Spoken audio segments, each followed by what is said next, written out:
नमस्कार, मैं हरिशंकर यादव, हिंदी शिक्षक, माउंट ओलिवेट स्कूल में आप सबका हार्दिक स्वागत करता हूं। मैं इस वीडियो में लेकर आया हूं कक्षा 8वीं की पुस्तक निकुंज के दूसरा पाठ, जिसका शीर्षक है नौकर। इस पाठ के अभ्यास के प्रश्न मैं आपके सामने प्रस्तुत कर रहा हूं।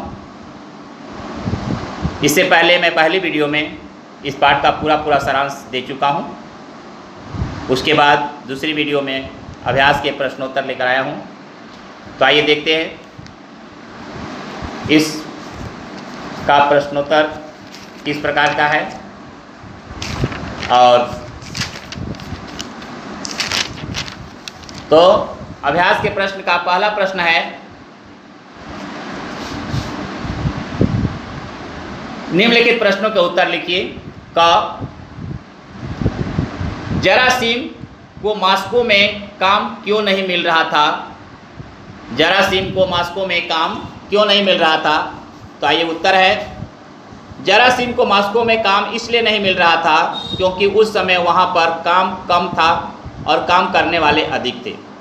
गांव के लोग गांव में काम करना नहीं चाहते थे, वे गांव छोड़कर शहर भाग जाते थे। आइए एक बार रिपीट कर लीजिए। जरासीम को मॉस्को में काम इसलिए नहीं मिल रहा था क्योंकि उस समय वहाँ पर काम कम था और काम करने वाले अधिक थे। गांव के लोग गांव में काम करना नहीं चाहते हैं, वे गांव छोड़कर शहर भाग जाते हैं। आइए प्रश्न नंबर ख, जरासीम ने टैगोर की प्रशंसा किन शब्दों से की? जरासीम ने टैगोर की प्रशंसा किन शब्दों से की? तो जरासीम ने टैगोर की प्रशंसा निम्न शब्दों से की।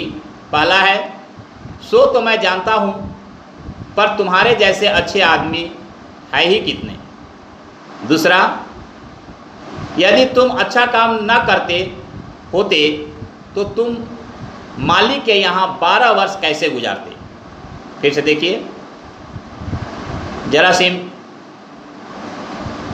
टैगोर की प्रशंसा करता है क्योंकि जानता हुआ है कि वह चापलूस है, लेकिन फिर भी उसकी प्रशंसा कर रहा है उसको बताने के लिए। सो तो मैं जानता हूँ, पर तुम्हारे जैसे अच्छे आदमी है ही कितने। यदि तुम अच्छा काम ना करते होते तो तुम मालिक के यहाँ 12 वर्ष कैसे गुजारते। ग, सरोब का स्वभाव कैसा था? वह अपने बूढ़े नौकर को हटाकर दूसरे नौकर को रखने के पक्ष में क्यों नहीं था? सरोब एक दयालु व्यक्ति था। सरोब एक दयालु व्यक्ति था। वह अपने बूढ़े नौकर को हटाकर दूसरे नौकर को रखने के पक्ष में इसलिए नहीं था क्योंकि बूढ़ा नौकर 15 वर्ष से उसके यहाँ काम करता था। बुढ़ापे में काम से निकालकर सरोब पाप नहीं करना चाहता था। सरोब गरीबों के दुख दर्द को समझता था। एक बार फिर देखते हैं। सरोब एक दयालु व्यक्ति था। वह अपने बूढ़े नौकर को हटाकर दूसरे नौकर को रखने के पक्ष में इसलिए नहीं था क्योंकि बूढ़ा नौकर 15 वर्ष से उसके यहाँ काम कर रहा था। बुढ़ापे में काम से निकालकर सरोब पाप नहीं करना चाहता था। सरोब गरीबों की दुख दर्द को समझता था। टैगोर, घ पाठ है, घ पाठ। टैगोर ने अपने मालिक से बूढ़े नौकर के विरुद्ध कौन कौन सी तर्क प्रस्तुत किया? टैगोर ने अपने मालिक से बूढ़े नौकर के विरुद्ध कौन कौन से तर्क प्रस्तुत किया? उत्तर है, टैगोर ने अपने मालिक से बूढ़े नौकर के विरुद्ध निम्न तर्क प्रस्तुत किया। पहला प्रस्तुत किया था, वह किस काम का है, अब तो उसे निकाल देना चाहिए। दूसरा, वह बहुत खराब काम करता है।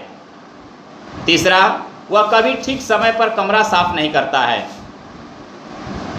इस प्रकार से उनको और भी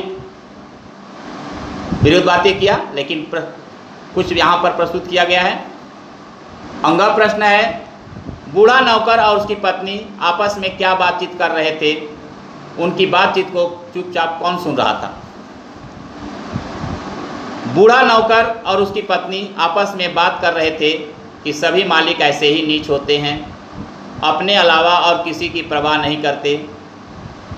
उन्हें यह ख्याल नहीं होता कि हम वर्षों तक ईमानदारी और सच्चाई से काम करते हुए अपनी जान खपा देते हैं। अब मालिक हमें साल भर भी अपने पास रखने को तैयार नहीं है। उनकी बातचीत को जरासीम चुपचाप सुन रहा था। एक बार फिर देखिए, बूढ़ा और उनकी पत्नी आपस में बात कर रहे थे कि सभी मालिक ऐसे ही नीच होते हैं, अपने अलावा और किसी की परवाह नहीं करते। उन्हें यह ख्याल नहीं होता कि हम वर्षों तक ईमानदारी और सच्चाई से काम करते हुए अपनी जान खपा देते हैं। अब मालिक हमें साल भर भी अपने पास रखने को तैयार नहीं है। इनकी बातचीत को जरासीम चुपचाप सुन रहा था।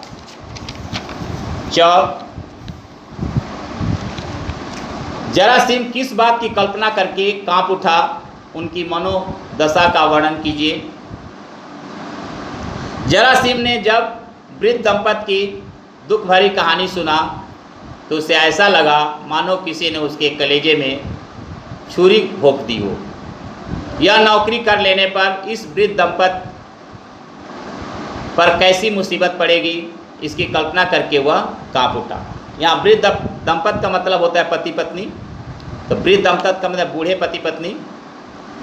जरासीम ने जब वृद्ध दंपत्ति की दुख भरी कहानी सुना तो उसे ऐसा लगा मानो किसी ने उसके कलेजे में छुरी भोंक दी हो। यह नौकरी कर लेने पर इस वृद्ध दंपत्ति पर कैसी मुसीबत पड़ेगी, इसकी कल्पना करके वह कांप उठा। आइए प्रश्न नंबर 2, किसने कहा, किससे कहा, क्यों अपने पुराने मालिक के पास नहीं गए? यह वाक्य जो है टैगोर ने जरासीम से कहा। क्यों अपने पुराने मालिक के पास नहीं गए?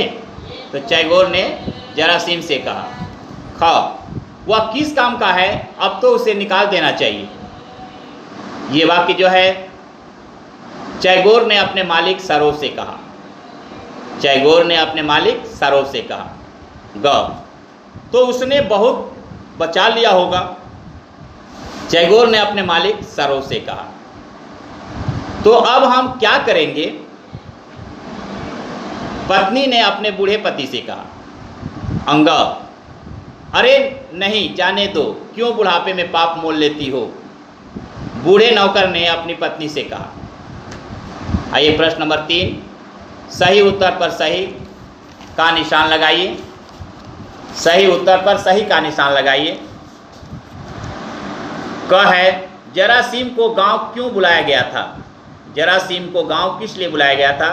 खेती करने के लिए, फौज में भर्ती होने के लिए, दादाजी को देखभाल करने के लिए, घर की देखभाल करने के लिए।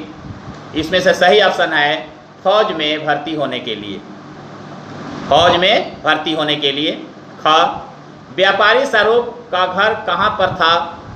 मॉस्को के बाहरी छोर पर, एक गांव में, मॉस्को के मध्य भाग में और यूक्रेन में। तो सही ऑप्शन है मॉस्को के बाहरी छोर पर। टैगोर ने अपने मालिक से बूढ़े नौकर पोलीकार्पिक के विरुद्ध इनमें से कौन सी बात नहीं कही थी? ध्यान देना है, इसमें नहीं पूछा हुआ है तो हमें नहीं का ध्यान देना है। वह अब बूढ़ा हो गया है, इस बात को भी कहा था। उसने बुढ़ापे के लिए कुछ न कुछ बचा कर रखा होगा, ये भी शब्द कहा था उन्होंने। पहरा देने के वक्त सोता है, ये भी सोता रहता है, ये भी कहा था। वह स्वामी भक्त नहीं है, ये शब्द उन्होंने नहीं कहा था। तो सही ऑप्शन होगा वह स्वामी भक्त नहीं है। बूढ़ा नौकर व्यापारी सरोज के यहाँ कितने समय से कार्य कर रहा था? 18 वर्ष, 20 वर्ष, 15 वर्ष, 10 वर्ष। सही ऑप्शन है 15 वर्ष। वृद्ध दंपत्ति अपनी दुर्दशा के लिए किसे जिम्मेदार ठहरा रहे थे? कोचवान टैगोर को, जरासीम को, अपनी उम्र को, मालिक को। सही ऑप्शन है कोचवान टैगोर को। तो आइए इस प्रकार नौकर पाठ का प्रश्नोत्तर पूरा होता है। फिर मिलेंगे अगले वीडियो में, तब तक के लिए नमस्कार, जय हिंद, जय भारत।